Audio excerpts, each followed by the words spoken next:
Once we have enough body established that we're ready to place our pockets, we'll follow the instructions to insert the waste yarn that will give us our live stitches that we will need later.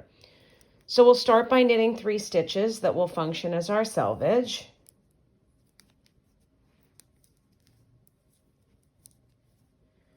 And then at this point, we're going to drop our working yarn, okay? We're going to grab a length of waste yarn. You want something that's similar thickness or smaller, thinner, and something that's relatively smooth. And we're going to go ahead and knit our pocket stitches. In this instance, we're going to knit 30 stitches for our pocket.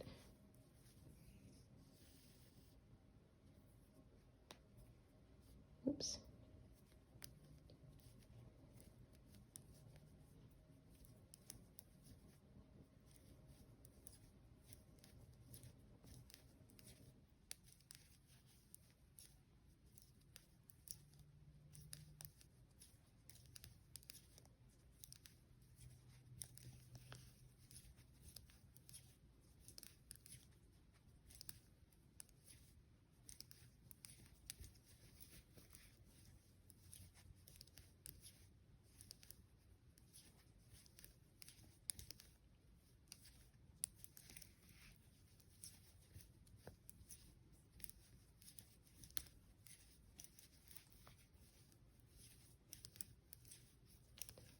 Once we have those 30 stitches, we'll count them to make sure.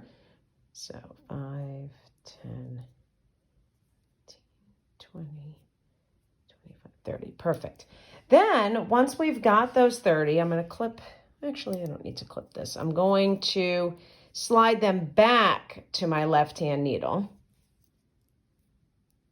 And you want to make sure you slide them in such a way that you're not twisting them, right? So I don't want to come from behind. I want to just come forward so that it sits on the needle the correct way.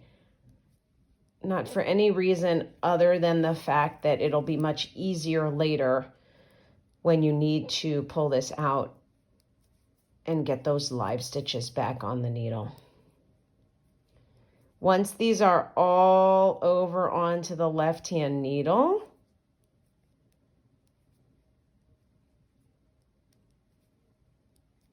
oops, not those. I'm going to grab my working yarn again back in my hand, and I'm going to work those 30 stitches again, this time with my working yarn. Let's make sure my tail doesn't get lost there. And I'm going to work these 30 stitches until I've reached the end of the waste yarn, and then I will continue across to the other side until there are 33 left on the other side, and I'll repeat this step once more. So I'll have 2 pockets placed in the same place, and what this does is it leaves me with this waste yarn, right, that later I can cut out, and I'll have 2 sets of stitches, one on the top and one on the bottom, that I can work later for the pocket. So there I'm back to my working yarn, and I'll continue across the rest of the front, the back, until I have 33 left to repeat this on the other side. And just so this doesn't come loose, I have the waste yarn here. I'm just going to tie this so that I don't lose these stitches or the waste yarn.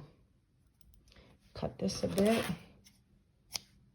And I'm all set. I'll continue across my row, do this on the other side, and then I have everything set for when I need it, when I'm done with my sweater and I'm ready to add those pockets.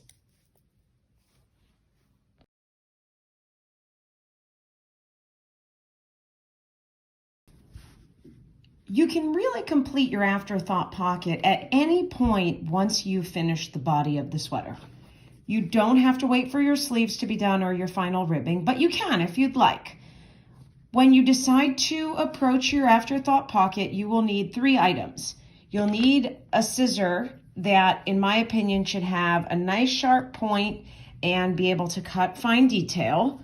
And then you'll need either 2 stitch holders or your smaller needle that you'll use for the ribbing and 1 stitch holder. And what you're going to do is you're going to isolate that waste yarn, right? So get it and lift it away from the rest of your work, and you're going to give it a little snip. I like to use either the stitch holder or a tapestry needle. It looks like I'm snipping enough. To then sort of weed that yarn away from the rest of my work.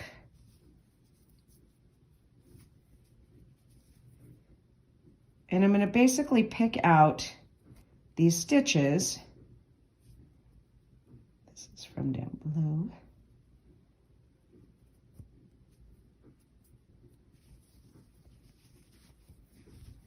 And as I pick out that waste yarn, you'll see that what I'm doing is revealing live stitches. And as I reveal those live stitches, I'm going to get them on either my ribbing needle or my stitch holder.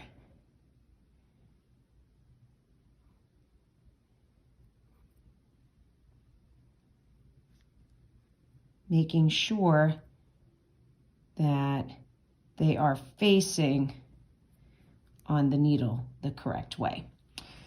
And I'm going to work my way across the entire row, picking out those stitches,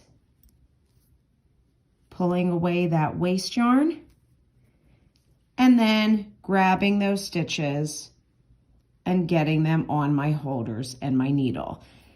In this instance, the heritage yarn has a nice sort of crispness to it, so I'm not really worried about my stitches coming unraveled. However, if you were using something more slippery, you would most definitely want to make sure that you do this one stitch at a time so that you don't lose any live stitches.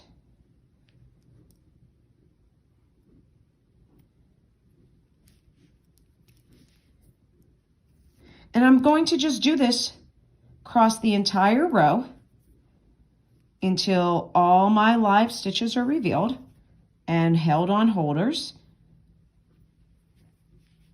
And then it will leave me, like you see here, with 2 sets of live stitches. The bottom set of stitches will become the stitches that I need for my ribbing for the pocket top. And then this top set of stitches, I will work the pocket lining that will be hidden behind the sweater and sewed down using the mattress stitch to create that pocket.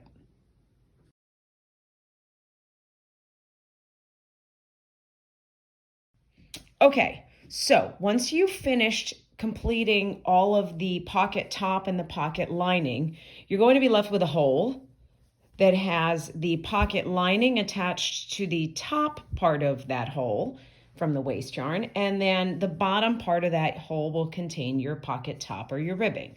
We need to attach everything to the sweater, and we're going to use the mattress stitch to do that. Now, I really encourage people to be careful. I don't suggest using this heritage yarn to sew, right? It's very, very woolly, and it's woolen spun, and so it rips apart pretty easily.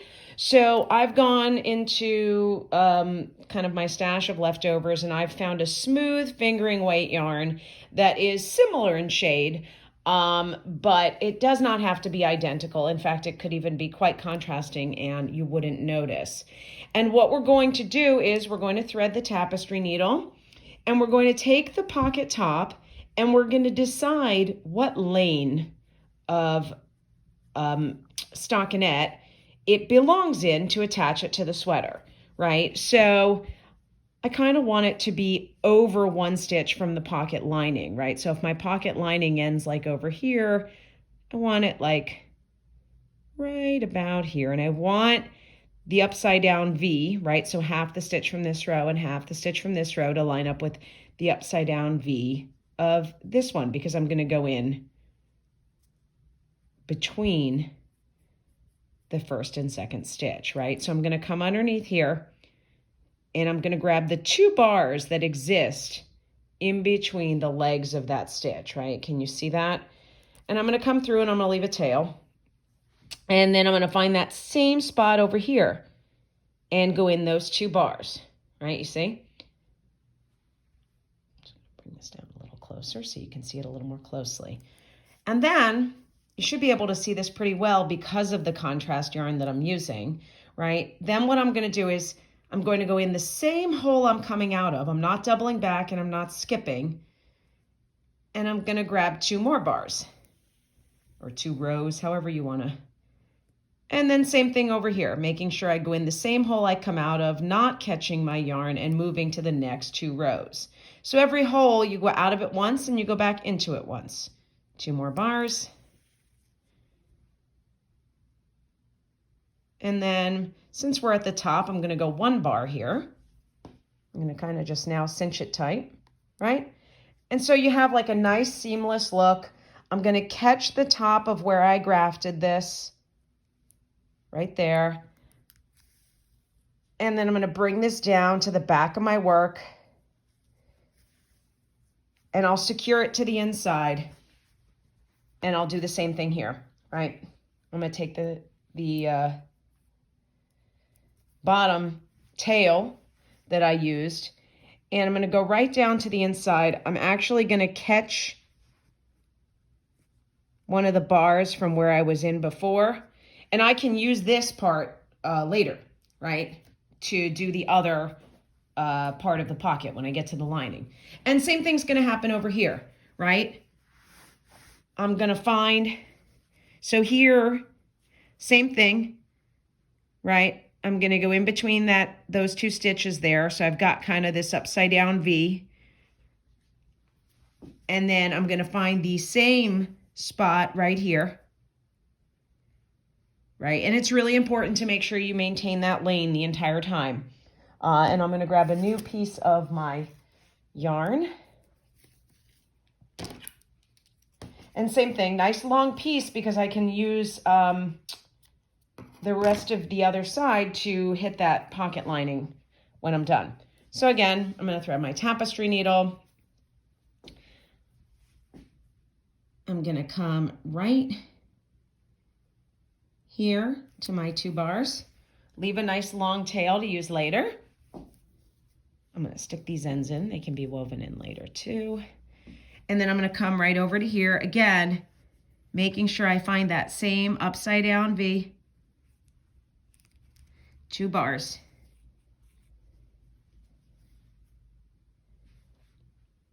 Same hole I came out of, next 2.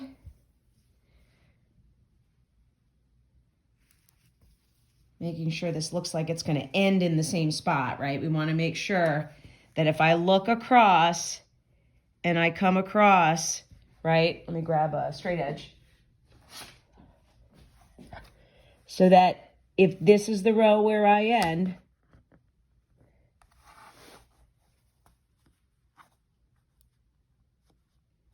right here, then I make sure I hit that same row right across over to here where I'm just about there actually. So I'm going to grab my last 2 over, no, I have 2 more over here. And then my last 2 over here, because then I'm going to come up through here. I'm going to catch that top. I'm going to go back down into the same spot. I don't want to go any further because I want it to match.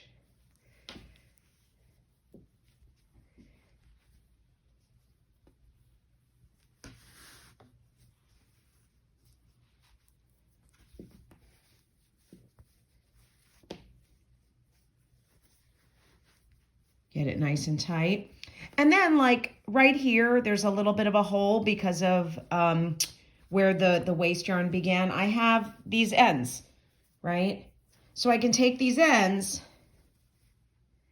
bring them up to the front, and I can do a little bit of duplicate stitch just to catch these ends together. I'll put that in later. Close up any hole, right? And find the trajectory of the stitch. I can duplicate stitch just into the rest of this to weave this end in, right? And I can poke it through to the inside and weave it in the way, you can weave it in the way you normally weave in your ends. It needs to be tightened up a bit, but you get the idea. Get this guy down. So I'll need to go obviously back through and just tighten up that end I wove in, but that looks pretty seamless. Looks pretty seamless over here. And then the next thing I'm going to want to do is flip everything over, right? And again, same thing. You want to choose a lane.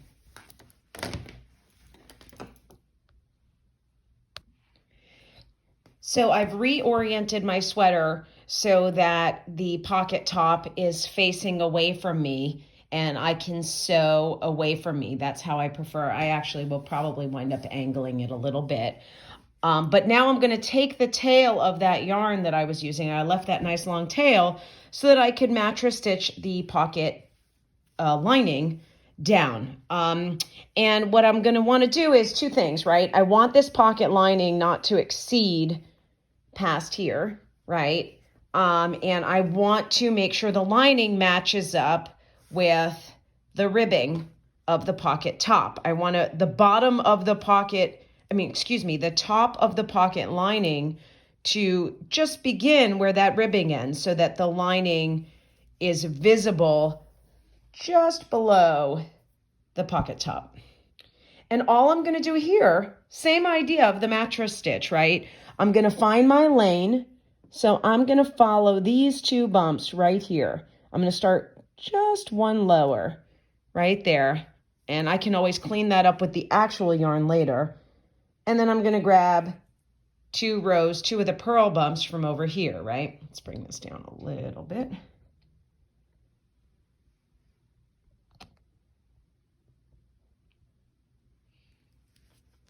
And I'm going to grab two from there. And then same process, right? Go in the same hole I was coming out of. So I was here. So I'm going to stay right there. And then two. And I like to leave it nice and loose so I can see where I'm going. And then after I do a few, I'm going to pull it. Now, I want this to come up a little bit, right? I don't want this pocket lining to hit my ribbing, right? I want to make sure that this ends over here. So there's a couple of different ways to go about that. You obviously could just count the rows from this side and kind of do a little bit of math to figure out how to ease it in precisely. But what I'm going to actually do is I'm going to grab two from here and then only one from here. So I'm making a mental note that I did three stitches first, 2 to 2, and now I'm going to go 2 to 1 and then 2 to 2. And it's the kind of thing, oops, there, where you certainly, sometimes there's a little bit of trial and error, a little bit of finesse. I could sit down and do the math, but I know where I want it to end, and I'll assess it as I go along. And then I'll do 2 to 1,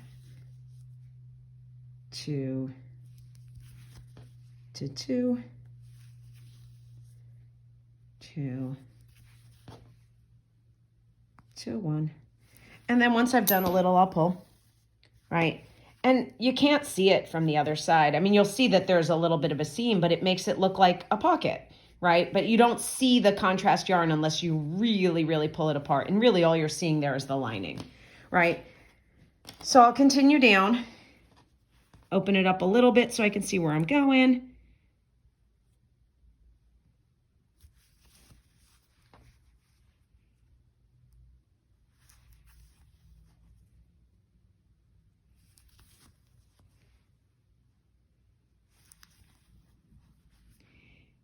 And I'm going to do this, right, until I get to the bottom. Looking pretty good so far.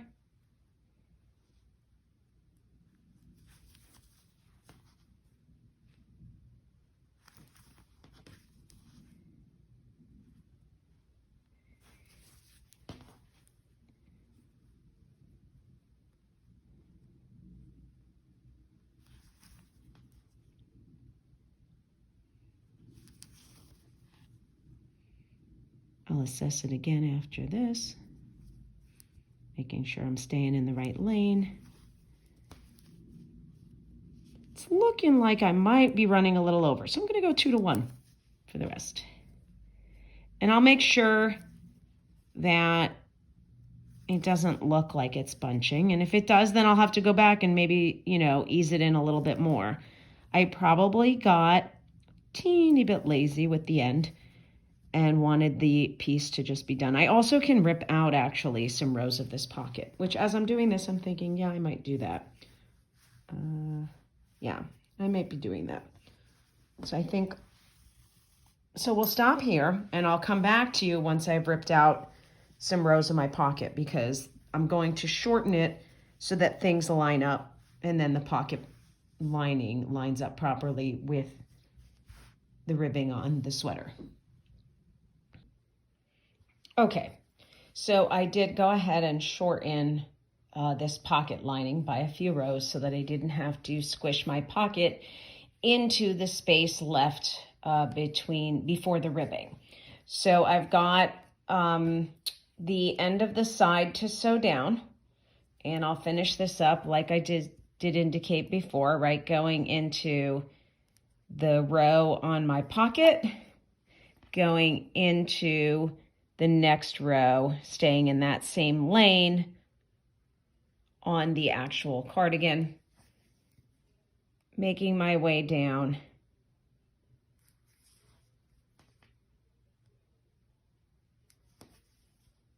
until I get to the bottom of the pocket.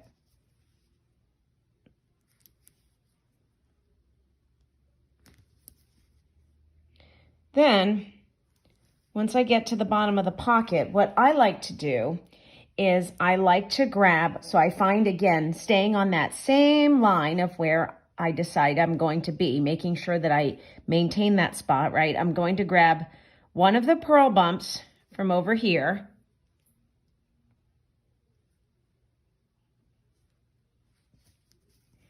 and I'm going to come over to the pocket and I'm going to grab a stitch, right? 2 legs of the stitch. And then I'm going to grab the next purl bump along that pocket, the part of the cardigan. And then again, same hole I came out of, I don't double back and I don't skip, and I grab the next stitch. So 1 stitch at a time on the cardigan to 1 stitch on the pocket, making my way across, making sure I stay where I belong. Same lane of traffic.